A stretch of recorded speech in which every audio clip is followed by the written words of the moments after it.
Good morning. My name is Julie Wright, and I'm the General Manager of the Waterloo Global Science Initiative. I'd like to welcome you to the Perimeter Institute for Theoretical Physics and acknowledge that we have gathered on the traditional territory of the Attawandaron, Anishinaabe, and Haudenosaunee peoples. The Perimeter Institute is situated on the Haldimand Tract, the land promised to the Six Nations that includes 6 miles on each side of the Grand River. I also want to acknowledge the importance of the Dish with One Spoon Covenant, a peace agreement made between Indigenous nations before the Europeans arrived. It characterizes our collective responsibility to each other and Mother Earth. We should take only what we need, leave enough for others, and keep the dish clean. By acknowledging this covenant and the First Nations, Métis, and Inuit peoples, we are reminded of our important connection to this land where we learn and work. Welcome to all.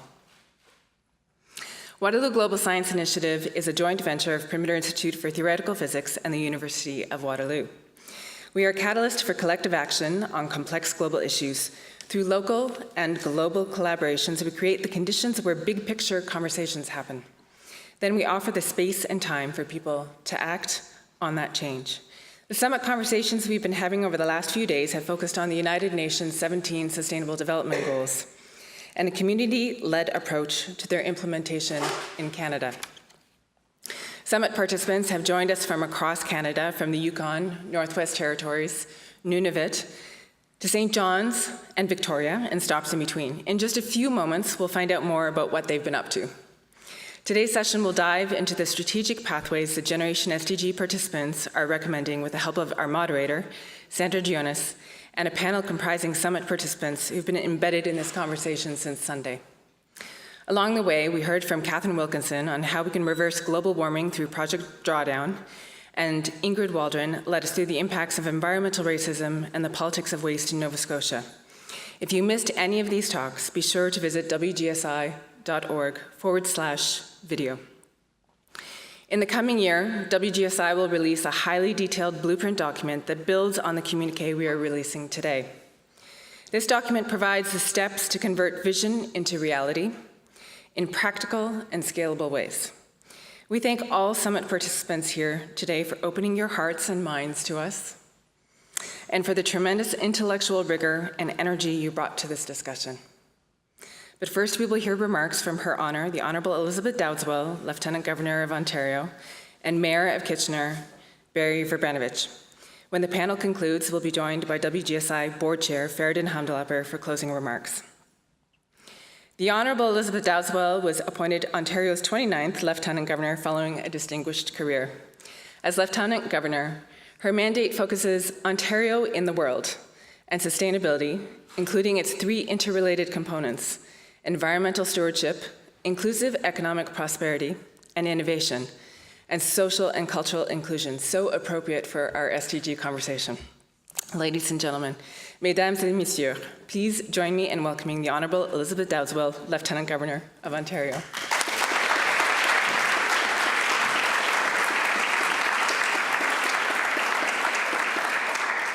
Thank you very much, Julie, for that kind introduction.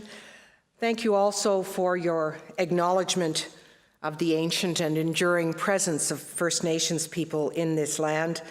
It's such an important prerequisite for achieving the imperative of reconciliation. And Your Worship, President, it's always a delight to be back in the Kitchener-Waterloo region, and particularly a delight to be on this campus and here in this amazing place called the Perimeter Institute. At this summit, as it draws to a close, I'm delighted to hear the results that you've achieved over the last couple of days. It's such a vital and timely topic, and I certainly won't attempt to talk about what sustainability is and how it needs to happen and all of those things. That's what you've been doing, and I understand from several people that the sheer amount of energy, enthusiasm, and intellect that has been poured into the conversations is one that I will certainly appreciate. So I really come to offer two simple closing messages, and they come from the work that I'm currently doing. The first message is that I want to validate the necessity of your work. During my time as Lieutenant Governor, I've had the opportunity to visit communities across this vast, diverse, and fascinating province. And in doing so, I've met thousands of Ontarians of all ages, backgrounds, interests, and more. And while the precise nature of their wants and their fears and their hopes may differ, they do share a common basis. They want their province, their country, and their world to work for everyone, where children have enough to eat, are healthy, and are educated, where young people are respected, can find jobs, and can afford to live in their communities, where older adults can age in place with good health care and amenities, where immigrants are received with open arms, open hearts, and open minds, and where good, honest, hardworking people facing change and disruption on such an immense scale and pace can maintain a dignified standard of living. So that's what the people that I see want. But they also have fear. Fear that despite the march of progress, so much more has to be done. Let me give you 3 examples. They're from Ontario, but they have parallels throughout the world. Last summer, I visited Greenstone, a small northern municipality. A new mine is being built there, bringing jobs and money. Yet when I spent some time with the local Women's Association, what came through in our conversation was their fear of the things that would accompany that economic development. They feared human trafficking, drug use, domestic violence. Or consider Prince Edward County, a beautiful destination for foodies and urbanites looking to get away for the weekend. But it has high rates of hidden hunger. Local food banks fear being unable to meet the demand. And in our provincial capital, Toronto, growth has brought opportunity, but also congestion, pollution, higher rents and costs of living. People, young people especially, fear that they may be unable to make a go of it. So when you want something and you fear not getting it, that's a challenging combination. It's so easy to lapse into the negative, blaming others, scapegoating, being filled with anger and resentment. But the better, truer path, and one which I see many Ontarians embracing, is really the path of hope. I see hope in places like Milton and Halton Hills, which are growing very rapidly, but they're determined to protect their local ecology. I see hope in places like Oshawa and Stratford, old manufacturing centers that are actually reinventing themselves. And I see hope in people like Autumn Peltier, a 13-year-old girl from Wikwemikong First Nation on Manitoulin Island. She was the one who just last month addressed the United Nations General Assembly in New York on World Water Day, passionate and eloquent in advocating for clean water and the life that it safeguards. Those are just examples of the hope that Ontarians have within them to rise to the economic, social, and environmental challenges that we face here at home and throughout the world. Now, they all have different names for it.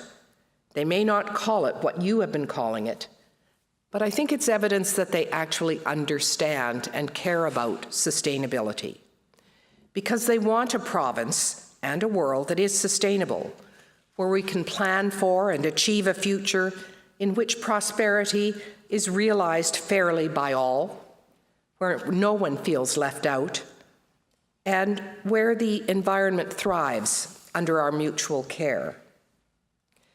So the SDGs, as you well know, are universally agreed upon, globally applicable, and a vehicle for really achieving sustainability, especially when they are looked at holistically and systemically.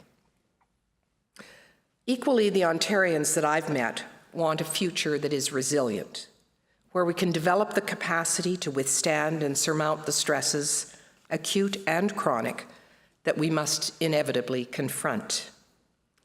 That's what I mean by validating your work. It's not simply saying that what you're doing is important or interesting.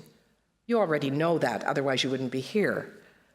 But I hope what I'm trying to say is that your work is aligned perfectly with what people across this province, and I think across this world, actually need. Which brings me to the second message that I want to provide. Our province and our world need people like you to actually take up the torch. Being here, listening, and contributing to this summit's proceedings are, of course, a demonstration of your commitment.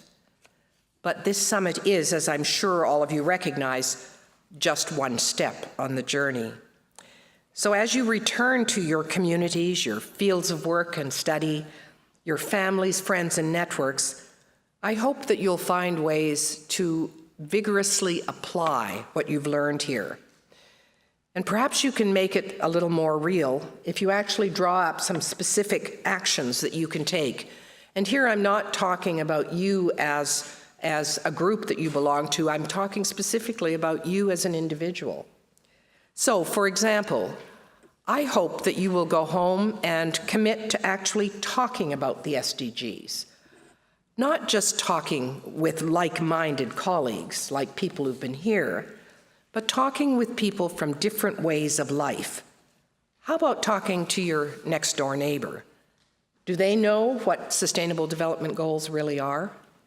If you can get beyond the rhetoric of the goal itself and talk about the intent, then I think we'll find a lot more common ground.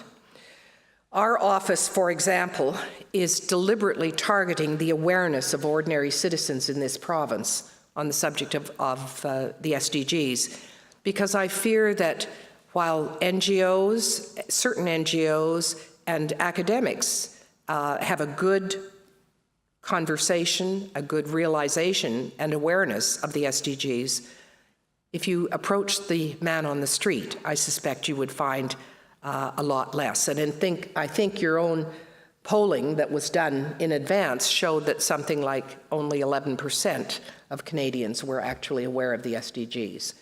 And that's clearly not good enough.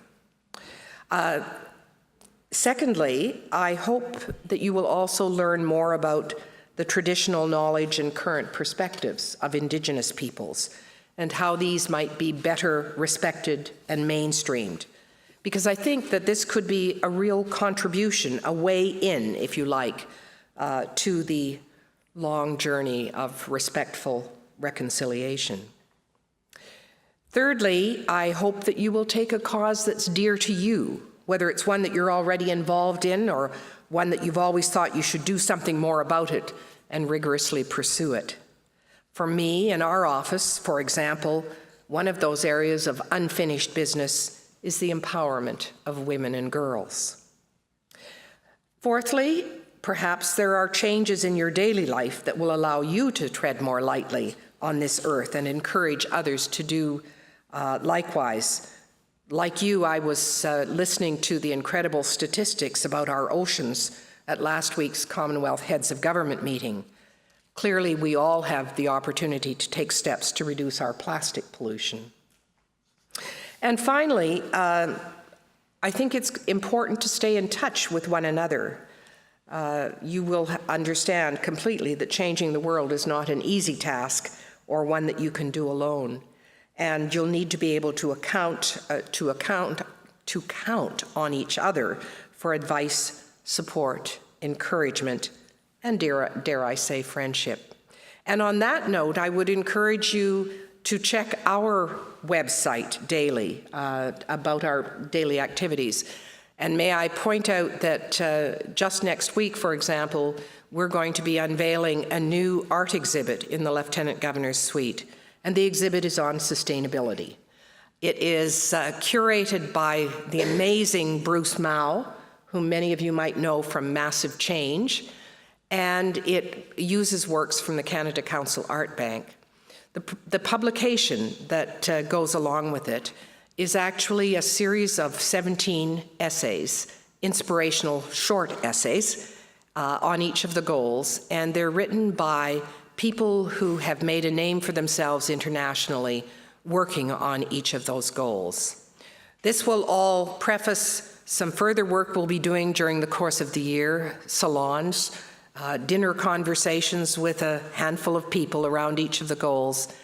And then at the end of the year, the beginning of 2019, the publication of a document that is my stories from what I've heard from individuals and institutions here in Ontario about the way in which they understand and are living sustainability. So I hope that that will also be encouraging to some of you, even those of you outside the province. It's all completely accessible.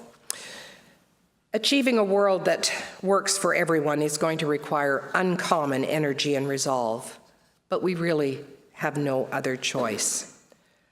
So let me close by repeating that old activist saying, if not us, who? And if not now, when? And I say that at this moment in time because I've been reminded just in the last 48 hours with the tragedy that we've experienced in Toronto, I've been reminded that Canada really is, Ontario is, Toronto is, a place where we actually can make a difference. We can spotlight and spearhead much of what it takes to bring about a just and sustainable community of others. Because while we've experienced tragedy, we've also had a chance to see the best of people. The best of people who are there to keep us safe, certainly, our first responders, but also we've seen what real community is all about. And at its heart, is that not what sustainability is about? It's about how we connect inclusive economic prosperity, social cohesion, environmental stewardship, how we connect those all to create quality of life, just communities for many more of the people on this planet.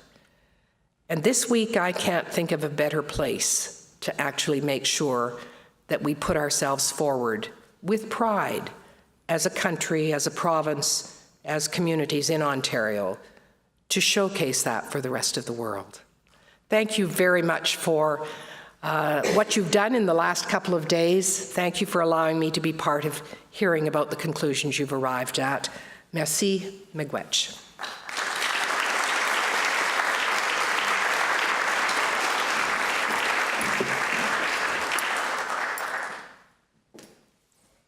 Thank you very much, Your Honour, for those reflections. And now we'll hear from His Worship, Mayor Barry Vrbanovic.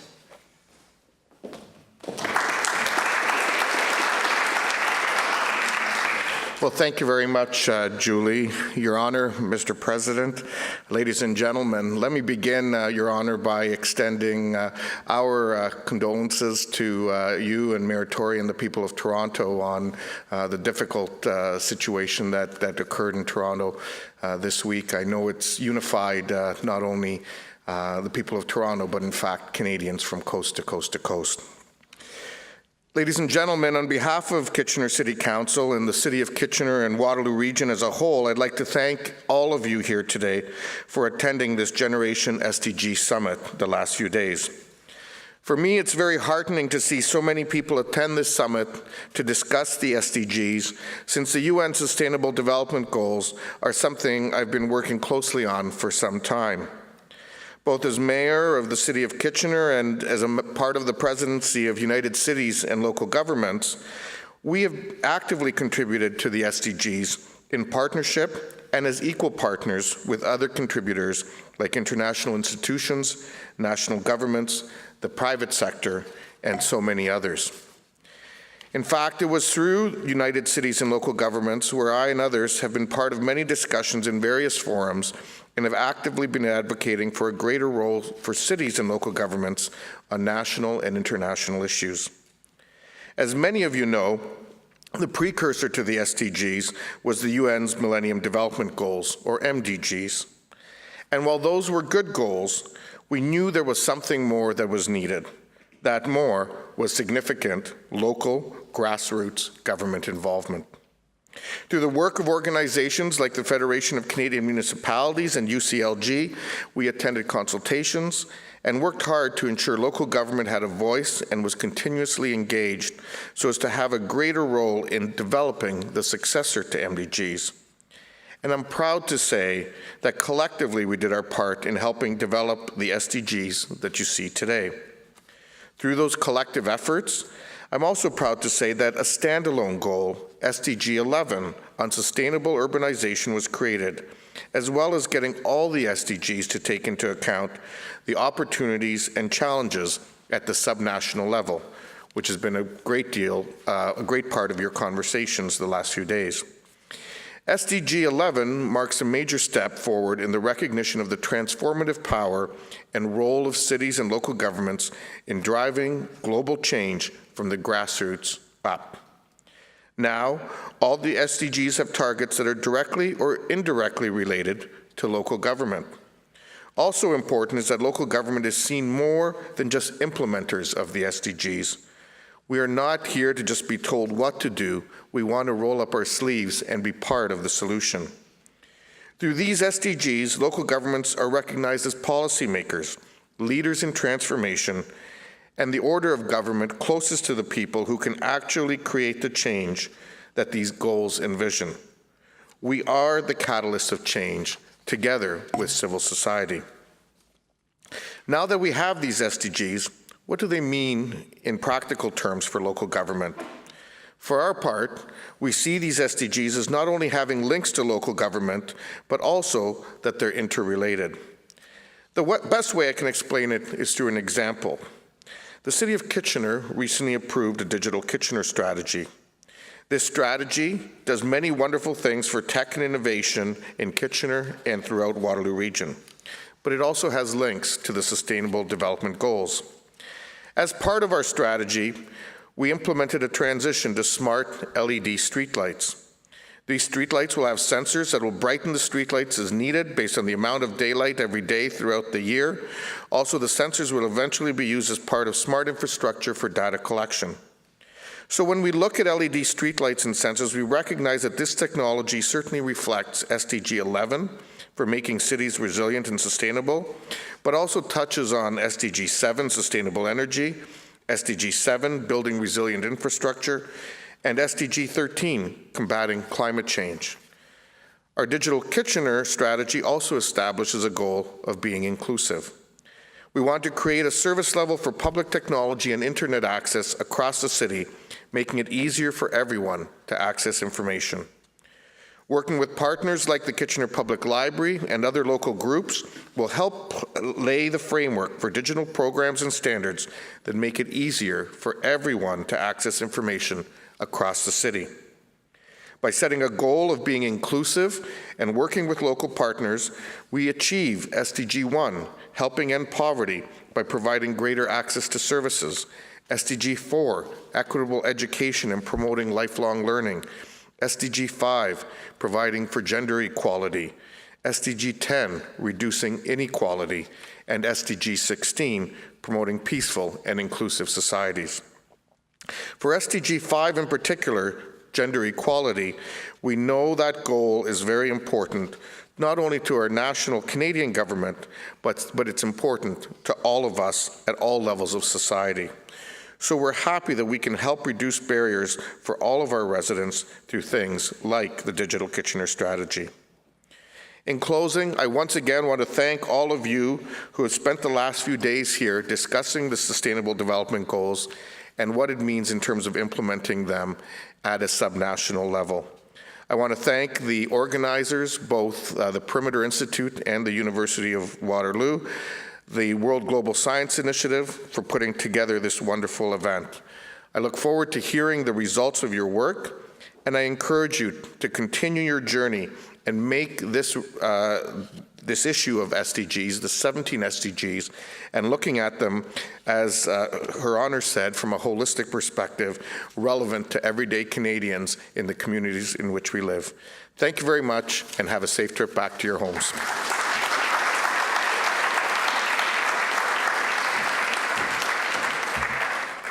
We are truly fortunate to have such SDG leadership in the community here. I truly appreciate that, Mayor Barry. Our moderator for this closing panel is Sandra Gionas, a producer with TVO's Current Affairs program, The Agenda with Steve Paikin.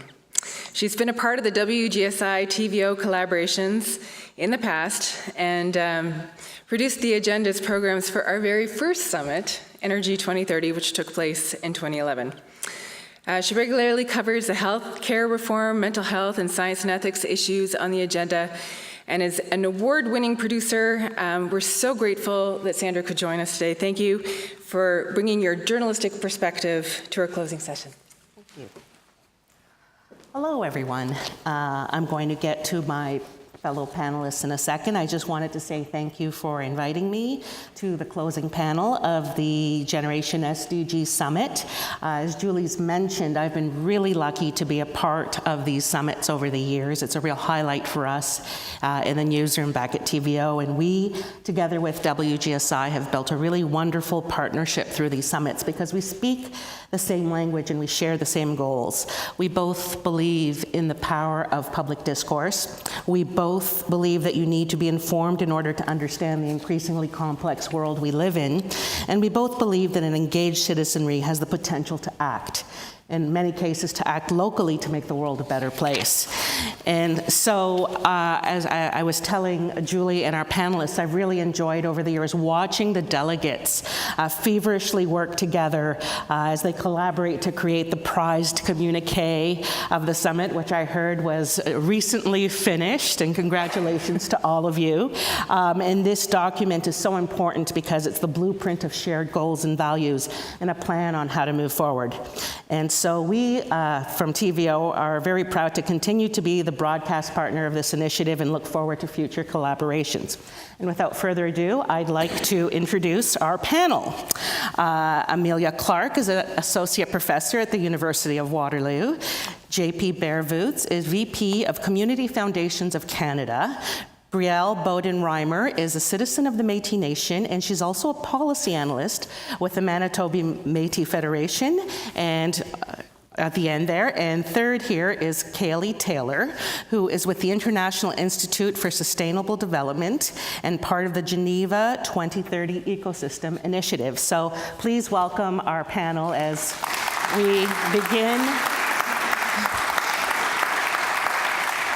Okay, I want to look at some of the goals themselves and talk about the successes and failures we have so far 2 years into the 17 SDGs. And we found out this week that our Environment Commissioner here in Canada, Julie Gelfand, tabled a report showing that Canada hasn't made any significant progress in moving towards the SDGs. And also at the beginning of this summit on the weekend, our WGSI chair, Dr. Feridun Hamdullahpur, said the obstacles to SDGs are financial constraints, political will, and social apathy.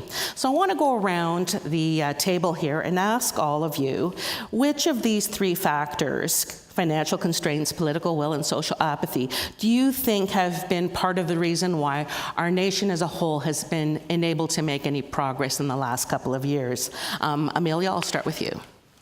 Sure. So yesterday when Julie Gelfand from the Auditor General's office talked about the lack of preparation of Canada in terms of implementing the SDGs, she was really looking at, have we put the pieces in place federally to think about how we're going to implement this in this country? Have we created Canadian targets to modify them to think about what it means here? Have we put in a monitoring mechanism?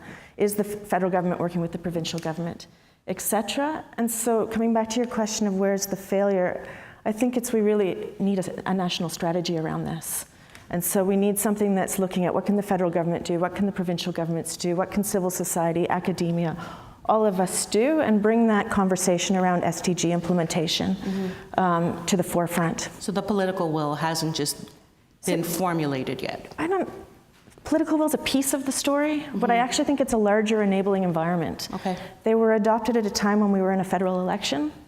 So you have to remember that it wasn't on the media's attention at that moment. Okay. So now we are at a place where there is actually a lot happening in this country. So how can we leverage that and collaboratively work on this together? Brielle, what would you say some of those obstacles have been in just not being able to break through and feel like we're making progress? I think that one of the, I'm just going to draw it back to the financial, the political, and social, and I think that for Indigenous communities in Canada, and I'm going to speak more, so I'm going to use the language that kind of governs the Indigenous peoples in this country, so I'm going to use the term Aboriginal because it's reflective of our constitutional obligation towards Aboriginal people, being First Nations, Métis, and Inuit. And I think that it touches on all of those three aspects that you brought up, and I think one of the largest barriers and challenges that we've come across throughout our discussions is the systematic barriers, and then how that kind of funnels into the financial and social aspects of it, about how those aspects are translated. And specifically those barriers, if I can just point out a few, lie within legislation, they lie within government policies and regulations of municipalities and communities. And then lastly, it's the relationship between all three of those, all four of those, even if I can say, and the nations to nations kind of relationship that should be there. Okay. Kaylee, what would you say some of the obstacles have been? Well, I think that the beauty of the SDGs and also the challenge is that they are so complex and systemic and integrated. And so when we look at kind of buckets of challenges, it's no one, certainly, and it's no one actor that can achieve them. It really comes down to all of it. So it's much more complex than that, and I think there's a lot of beauty in that complexity. Okay. JP, you get the last word. I mean, I think there's no question that in so many communities across the country, we're failing to meet and to overcome the challenges identified by the SDGs. The last couple of days, we've talked a lot about the infrastructure of the SDGs. What do we need to get there? And we've talked a lot about an all-of-government approach, and I think that that's what was reflected in yesterday's report. I want to challenge that orthodoxy a little bit and say we need to actually be using the language of an all-of-community approach. And when I look across the country, actually, that infrastructure exists. We're not failing. There's incredible momentum. We see this playing out in rural communities in Nova Scotia, all the way to Tofino, BC is becoming this incredible hub for energy around the SDGs. And we're seeing that in the private sector, in academia, in philanthropy, in civil society.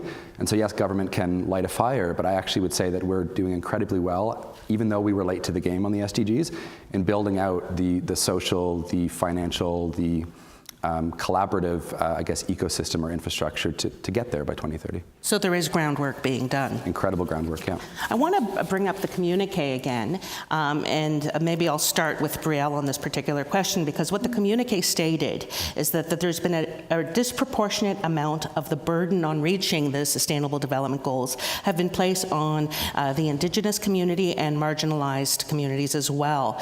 How so? I think that fundamentally, at the root of it, there's no relationship. And I think that plays a really big role. And then there's also, as we kind of heard this morning in the opening remarks, that there's knowledge there, there's capacity there, and there's so much good work being done. And even Indigenous paradigms really are fundamental in the SDGs. And so I kind of feel like now there's a beautiful platform where we might be able to start having conversations that are reflective of each other, and there's a lot of beauty in that. Yeah, I think we're on the right path. Do we need to make more bridges between various forms of governments and Indigenous communities so that we're working together rather than side by side? Definitely. And I think that, so not only do we need to start having the conversations, I think we need to look at the foundations of those, the historical implications of those, and think about, how we've come together so far and how we can restructure those relationships, those roles, and recognize that we're there as actors. We could fundamentally change the way that that looks like, and that we can't just, I think we need to change up and disrupt is kind of a word that has been used often by people, the status quo of what that has looked like so far. And I think that part of it is the education of kind of mainstream society regarding the diversity of the Indigenous ecosystem in Canada. Okay. I'm going to ask you all to look at the particular 17 goals and ask whether any of them are more important than the others and whether they need to be prioritized. Kaylee, let's start with you. Well, I think the SDGs are part of the 2030 agenda that has a whole set of principles and sentiments that were negotiated by all the world's countries and adopted. And each of the goals, there's a huge threat of falling into silos, and instead of, and this has come up time and time again in the summit, we need to find the space between the goals and the interactions between them. So to say certain goals are more important, I don't think is appropriate. I think we can see certain goals as supporting other goals, and I think that's certainly the way that we should be thinking about the relationships between them, but I definitely think if we were to try and prioritize in that way, we won't be getting to the really integrated nature of the agenda.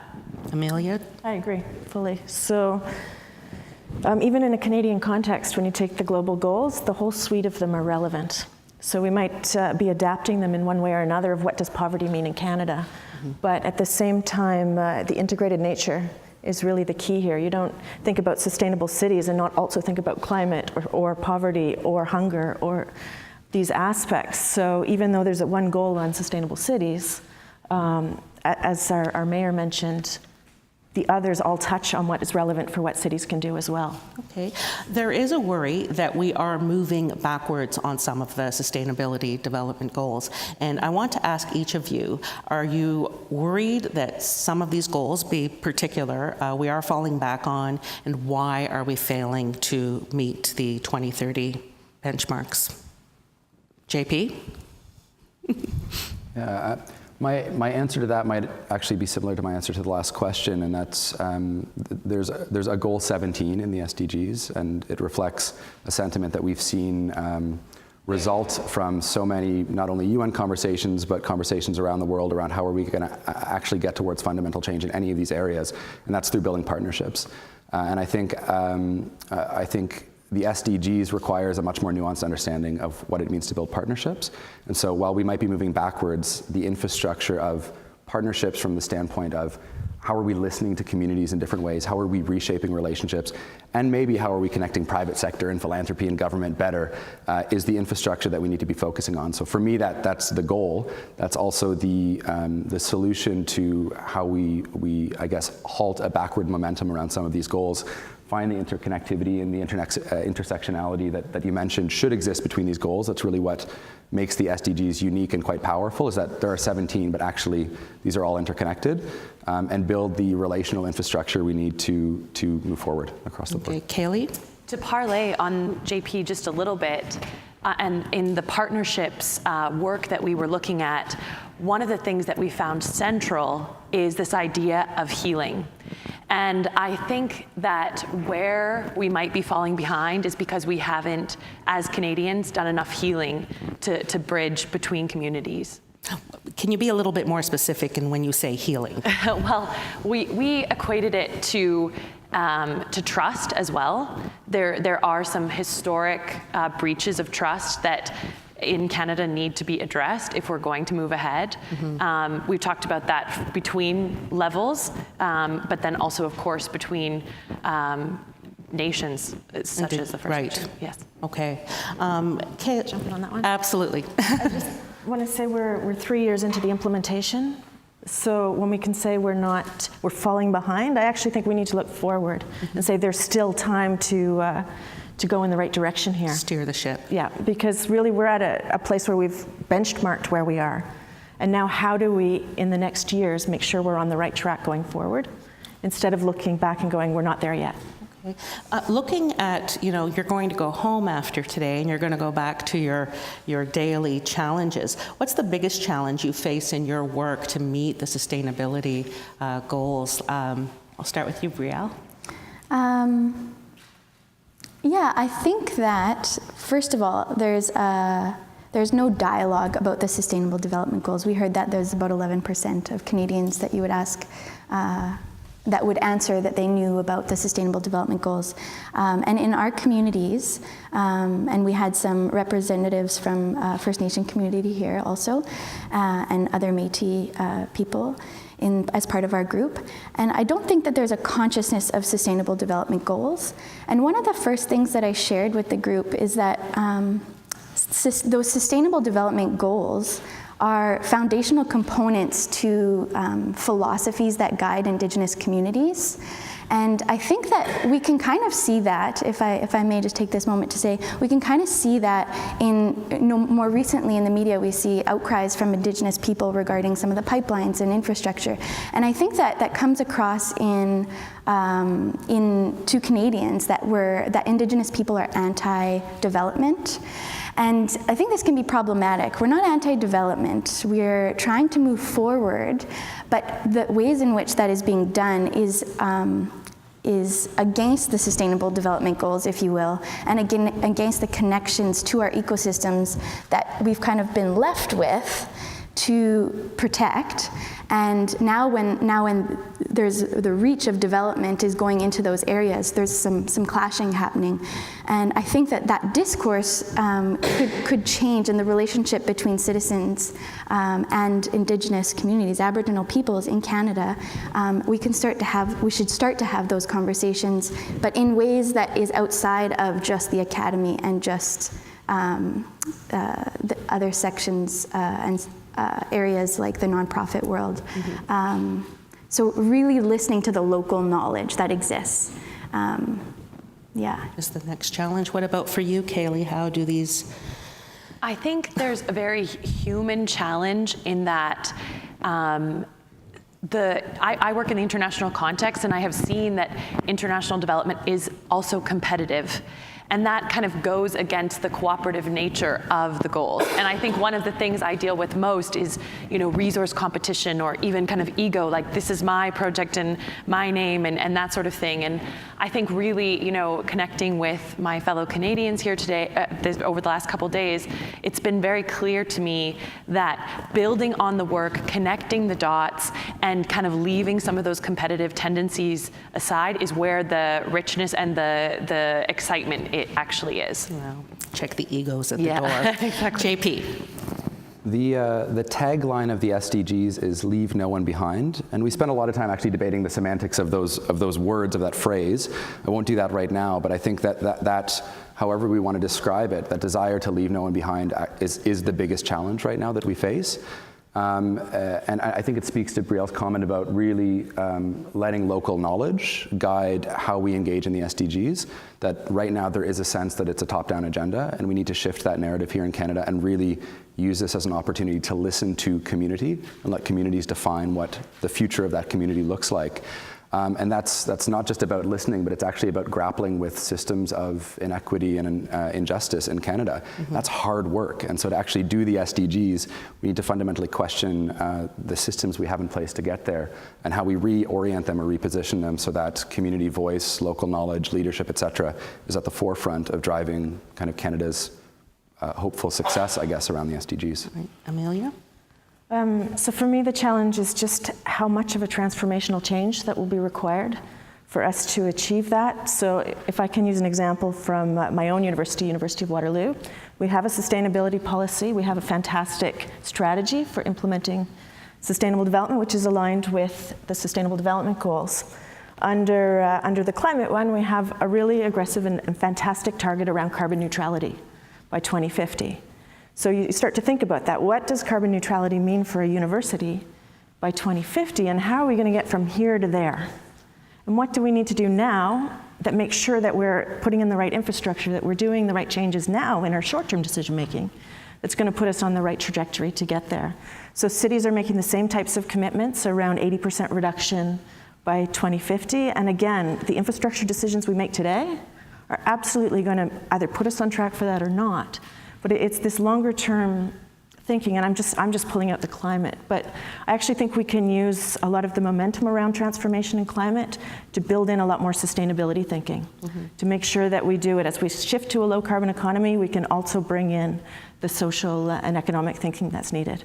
Okay. I want to move a little bit more towards the responsibilities we and various levels of government hold in moving us forward. And this kind of goes against what a lot of you have been telling me, that this is very much going on in a grassroots level. But I want to put the attention back on the federal government because, you know, is it problematic that our governments operate in terms of 4-year cycles, you know, usually around elections, and a lot of these goals, is there, you know, payoff for a government to make those kinds of very difficult decisions and investments?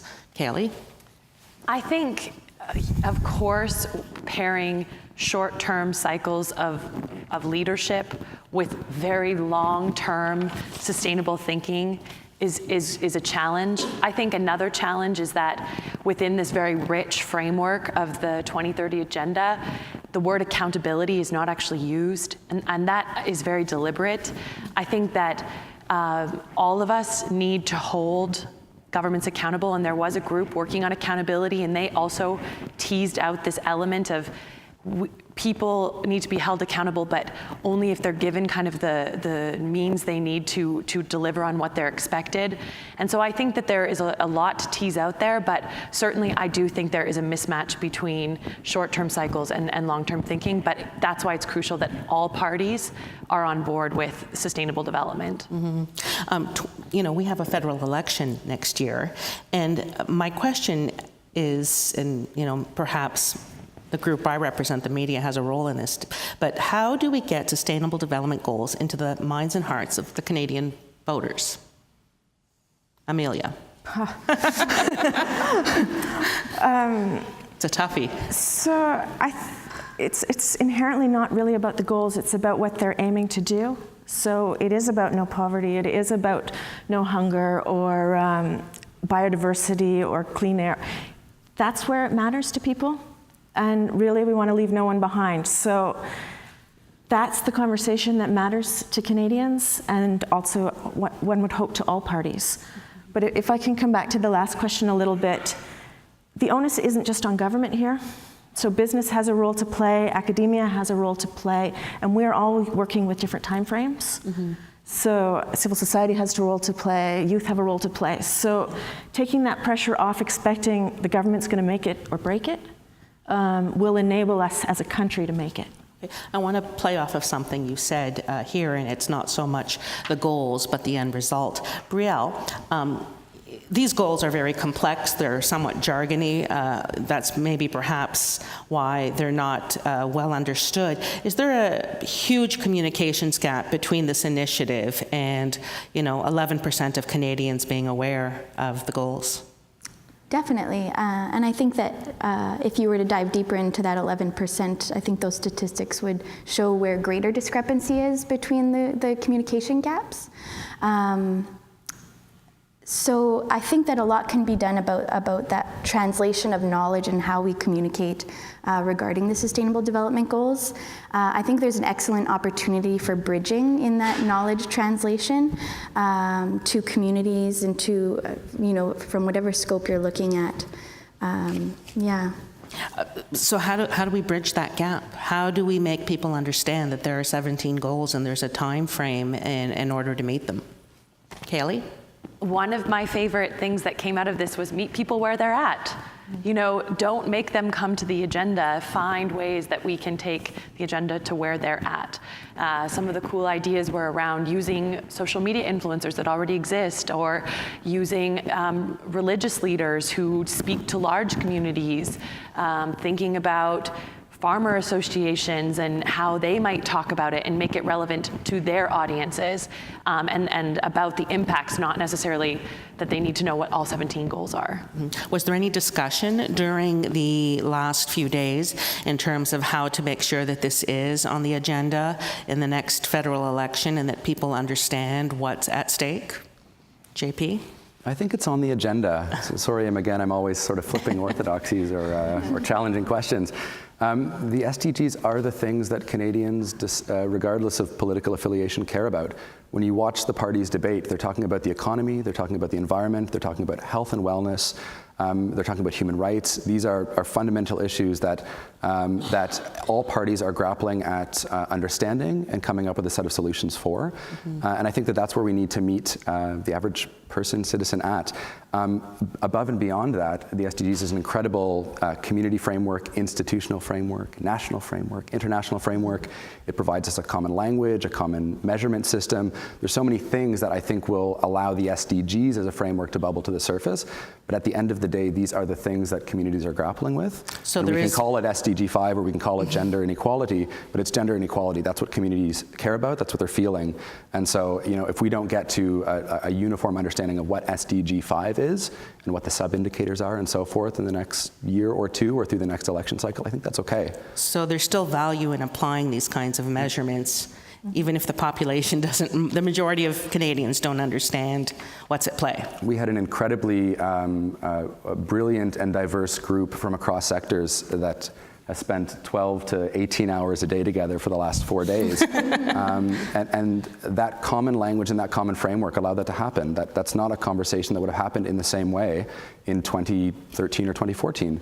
And so I think these things are going to bubble to the surface, but there's a lot of momentum that's happening and a lot of value to both understanding that we have a common framework, which is great for building partnerships and relationships, but that actually these goals are the things that everybody cares about, regardless of political affiliation. We mentioned earlier, you mentioned the topic of pipelines, and that takes me to industry and the role industry can play. What is best in trying to bring industry, especially our resource industry, on board? Is it a carrot or a stick? Brielle? That's a loaded question. Or what are some incentives? What are some incentives? Well, I think change is kind of what drives a lot of communities, the economic change, the economic growth, to be able to do the things and leverage the things that those communities want to do. And many of those are around sustainable development goals. So I'm not going to get too much into that because I think that it could be a very messy question, or a messy answer rather. It is a messy question too. But I think that in light of the what we've kind of talked about, I think that ultimately the building of those relationships and not just the accommodation of those relationships or for those relationships is key. And the fact that we're going to journey on this together to answer some of these larger scale questions, and it's going to be messy, but that's not a sign that it's not working. It's a sign that we need to push harder and through that and keep listening. That's a good answer. Good. I want just as we start to come to the home stretch here and wrap up this discussion, I want to talk about some of the bigger obstacles that exist in the world, aside from our local communities and aside from our national goals. We were a signatory to these goals, along with the other 193 member states at the UN, except for one, the United States. And so when you look at some of these goals, such as climate action and the health of our oceans, I mean, that can't be done alone by national actors. Can we do this without American cooperation? Kaylee? So I'll just clarify, the US is a signatory to the SDGs, but they did pull out of the Paris Accord. Right. Or in the process of doing that. I think what we're seeing with the United States is that there is more momentum than any one country is capable of slowing or changing. When the US announced in June that they were going to be pulling out of the Paris Accord, there was a whole host of cities that said, we're going to implement it. When the US announced huge reductions to family planning funding, Nordic countries stepped in and funded. So I'm not as worried. They might just be behind when they catch up. Okay. Also, this we signed this in 2015, and 3 short years later, we live in a very different place. There's a very strong anti-globalist sentiment across the world, in the United States and in Europe, and the UN and its efforts, such as this one, are in the crosshairs. Is this going to stand as an obstacle in terms of getting more buy-in to reach these goals? JP? I mean, again, every country has signed on to these goals, and I think by localizing them and making them meaningful at a community level, if an election cycle or a particular leader decides to go one way or the other, it's irrelevant. Because communities are connecting to communities. We've got coastal communities on the west coast of Canada that are connecting with communities in New Zealand to explore how they can together think about and mitigate the impacts of climate change on their coastal ecology. There's a new level of relationships at the community level that is forging as a result of these goals, or perhaps as a result of just what's playing out in the world. And that new infrastructure is actually what's going to get us towards meeting these goals. Obviously, governments need to play an enabling environment, but for every force that we've seen take place south of the border over the last little bit, there's been a much stronger counterforce. That's amazing. Amelia. Just add on the local level. So the BCIC, do I have it right, Mike? One of the organizations that was here was telling me the stories around, they're looking at the local level and the city plans, their sustainability plans, and how well do they align with the SDGs. And for the most part, a lot of what's happening already in cities aligns very nicely. On the other hand, the conversation around sustainable development that's happening globally includes concepts like gender. And so what I heard is when Revelstoke did this analysis, they added gender back in. So it enabled a thinking of, okay, what can we learn from the global conversation? It might be relevant local, but on the other hand, the majority of what we're doing already is touching those topics. Now, how do we make sure that we're on the right track is the next conversation. Are the local initiatives and the partnerships that are happening transnationally, aside from governments, enough to power us to the finish line? Yes. Yes, you say yes. You're an optimist. Okay, one last thing. We have much work to do in creating better nation-to-nation policies with Indigenous Canadians. And as we learned during the Truth and Reconciliation Committee, Justice Murray Sinclair warned that the work ahead will really take generations. And our goals with the SDGs have a square 2030 deadline. How do you remedy that? Brielle? How do you remedy what exactly? Well, how do you remedy the work that has to be done, such as reducing inequality, bringing clean water to communities, ending hunger, which Justice Sinclair felt is generational work. It's not going to happen in 12 years. And yet our goals are such that we feel we must reach those goals in 12 years. Yeah, I think they're important stepping stones. And I think that throughout these past few days, we've kind of realized and heard from people who have been in this field for a long time that it's not something that the work will end at 2030. We're going to check in and see where we're at and make sure we get as close to it. And I think that, again, it's really about the relationships, building those relationships and knowing that they take a long time. So when Murray St. Clair says they're going to take a long time, they're going to take a long time, and the Sustainable Development Goals is a piece of that and can be a piece of that. And I think, I think that that's kind of it, right. Really. As uncomplicated of an answer as that is, I think that it's really simplistic. The goals are reflective of, small indications of something so much greater and something so much more complex. But if we don't meet these benchmarks by 2030, and we don't meet them, let's say, by a large degree, and I'm sorry to the internal optimist on the panel, do we risk people becoming very cynical about these global initiatives? Kaylee? I mean, I don't think it's ever a good idea to say if we can't do it all, at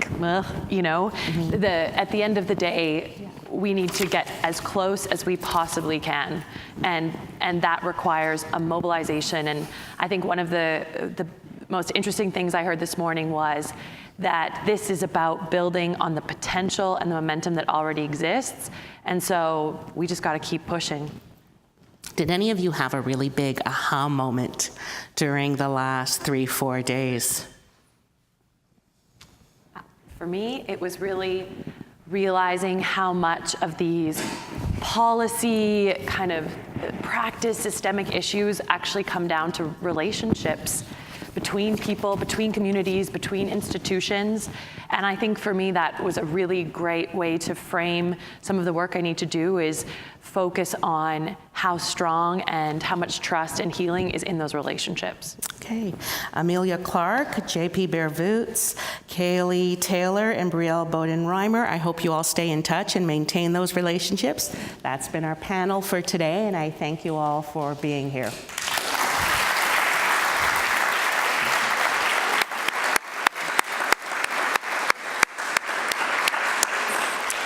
Thank you so much, Sandra, for guiding us through that discussion. It's amazing how tired we all are after so much talk, but you did an expert job of pulling all that information out of us. And to all the summit participants here, our panelists, thank you for representing your peers from the week's conversations, and for representing the conversations that we had, the findings that have emerged from the summit. And now, in closing the Generation SDG Summit, please welcome back to the podium the Chair of the Waterloo Global Science Initiative and President and Vice-Chancellor of the University of Waterloo, Dr. Feridun Hamdullahpur.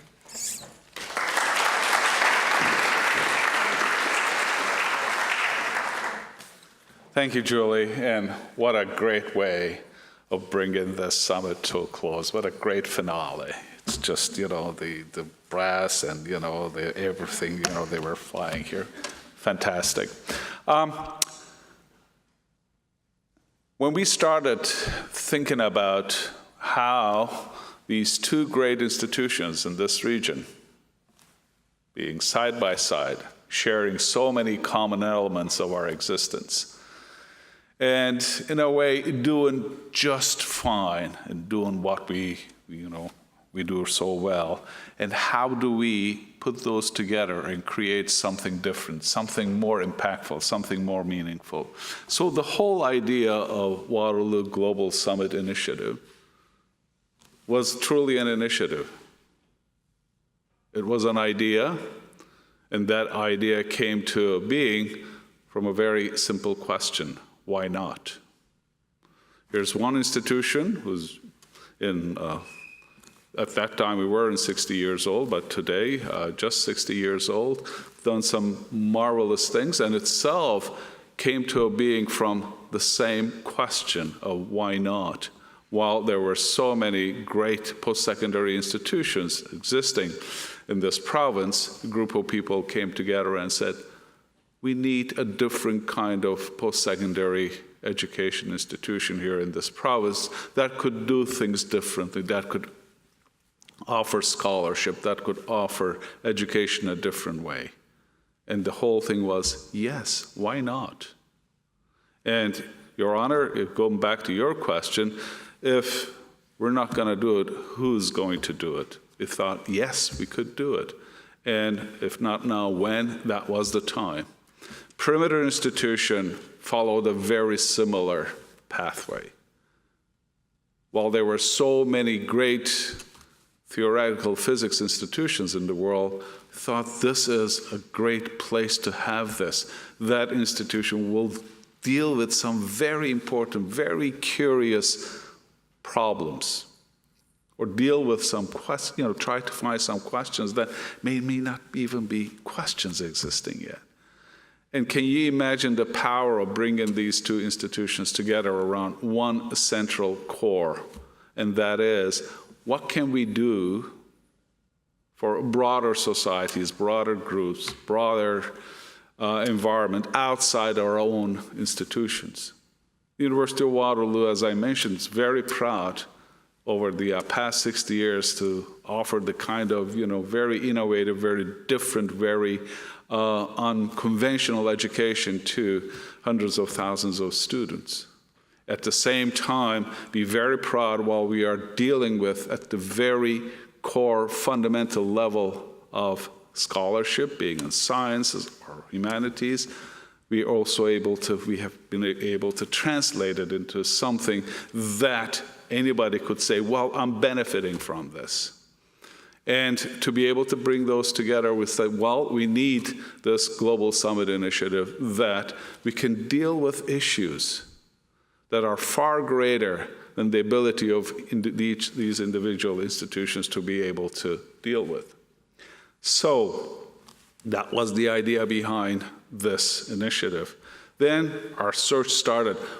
What are we going to deal with? What will be the big question that we will bring our members, our scientists, our researchers, our students, everybody, so that we are really identifying some big issues, big global issues, but we are putting science behind it. We are putting facts behind it and really creating the kind of awareness that will be very, very needed, and also put different pieces together that may lead to a solution. Not necessarily a solution, but a pathway, pieces, the puzzle that may lead to a solution. So in that regard, we started thinking about it, and among many things, whether it was water or nanotechnology, quantum, nuclear energy, food security, we thought the one that had the most commonality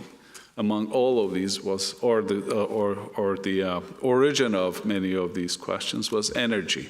So our first summit in 2011 was about energy in general.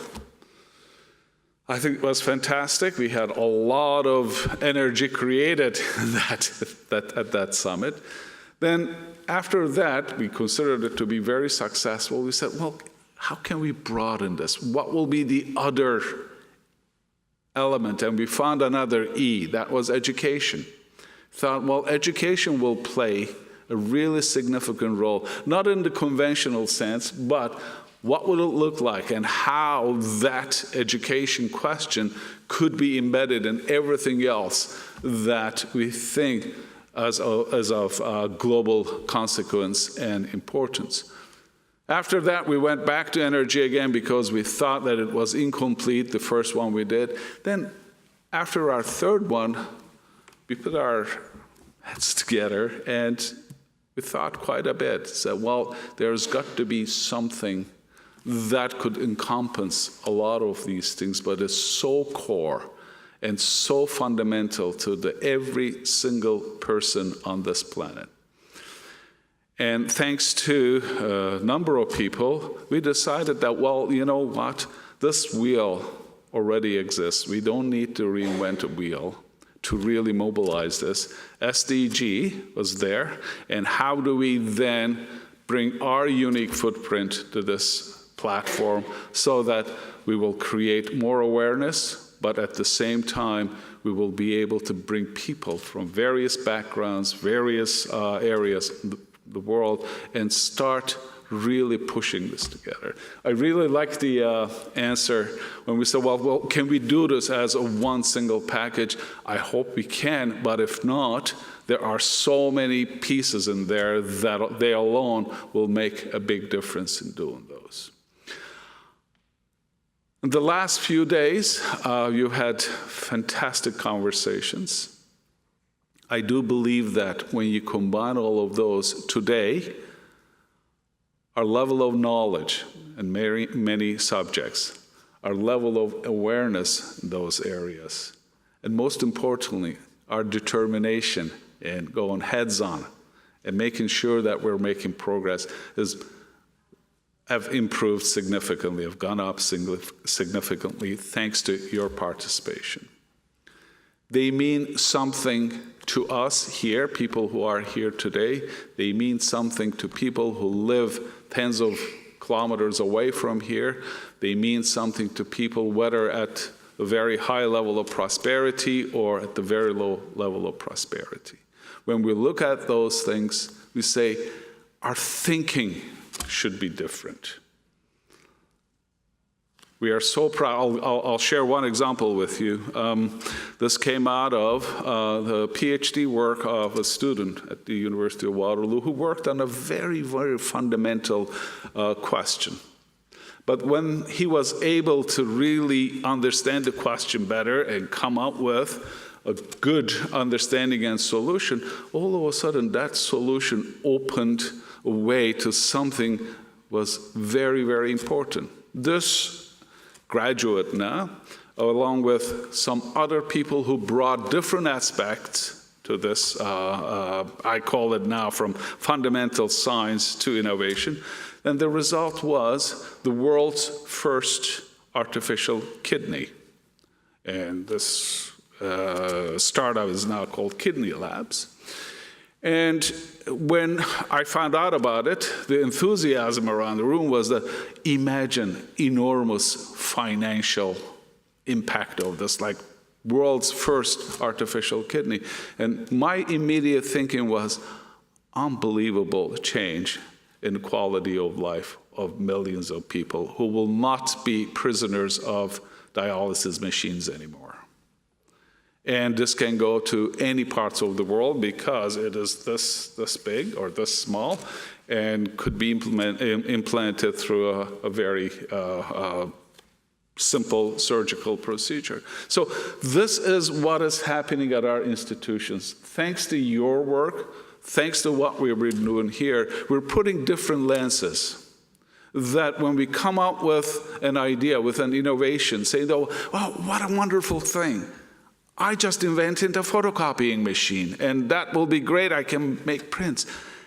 We think about it and say, what will be the cost of this? Not cost of running the machine or purchasing or maintenance. What will be the cost of this machine to my world, to my environment, whether it's the paper, whether it's the ink, whether it's ozone. When we are really excited about what artificial intelligence is going to bring to us, we immediately think about what will it take away from us. And those are the things that I'm very proud to say that in my tenure as a student or a researcher or academic, we didn't really look at those very carefully. Our lenses were different. We looked at very quick, immediate, technological, scientific, economic solutions without truly understanding the cost of going forward, the irreversibility of these things. I think that's what we're doing now. Whatever we're doing today at our institutions, I believe the magnitude of that will significantly increase, that SDG goals, SDG, will bring a very different lenses to from our first year classes, not even at the university level, well before that at our secondary school curricula or other places, that we will think of all of these goals before we get really excited about, we have something that will be of really technological or societal or economic importance. I thank you so much. As I see you here, I am so encouraged and energized that today we are in much, much, much better place than we were before, regardless of what happens, regardless of one country decides out of the blue that they're going to pull out of Paris. These come and go, and then overall, I think we are making progress. We need to make this progress much faster before other things catch up with us and negate those progresses. Thank you very much. We'll hope to see you again soon.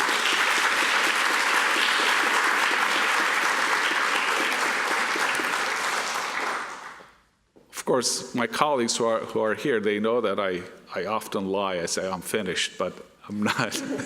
I have one other thing to do, and this has got to do with Julie. We are here. This is what we were able to successfully accomplish this week. It was because of Julie's, and she had a team, but herself, Julie Wright, worked tirelessly, made sure that we were going to have this summit. Then the board of directors asked her some pointed questions. She was right there well before us. Not only did she answer those questions, she offered something else. She was well ahead of us. Julie, on behalf of the board and on behalf of everybody here, thank you so much for your time.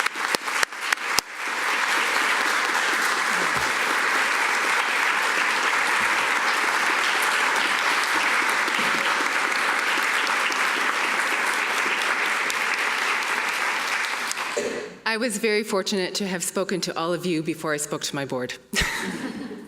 Now, in concluding this Summit Communique event, and on behalf of the entire WGSI team, please allow us to thank Her Honor for joining us, His Worship for his kind remarks, our President, our WGSI Board Chair, and the rest of our WGSI Board who couldn't be with us today, Dr. Neil Turok, Dr. Arthur Carty, Dr. Tom Brzostowski, and Michael Duchesne, our Summit Advisor, Margaret Biggs.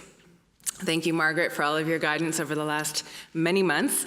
Our Summit Facilitator, Dan Normando, who's been working with us since 2010. Thank you so much for your partnership in this initiative. Our lead writer, Jeremy Runnels. We hope he gets some sleep after this. Our Summit Rapporteur team, led by Elaine Ho. And Elaine, thank you so much for all the support you've provided.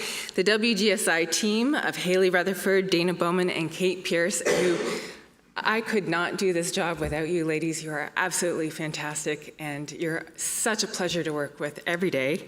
Our volunteers and photographers, our super dedicated AV, IT, and facilities teams here at the Perimeter Institute, and the rest of our colleagues here who support us day in and day out, as well as our colleagues at the University of Waterloo who support us. To the entire team from TVO's The Agenda with Steve Paikin and Sandra for joining us yet again. They've been bringing us SDG-themed episodes this week online and on television. So thank you very much, TVO, for your continued support and partnership on this initiative. And for those of you online, we hope you continue to explore all the content from earlier this week, both at wgsi.org and through tvo.org. Thank you to all, and a special thank you to all of the Summit participants who made this event possible.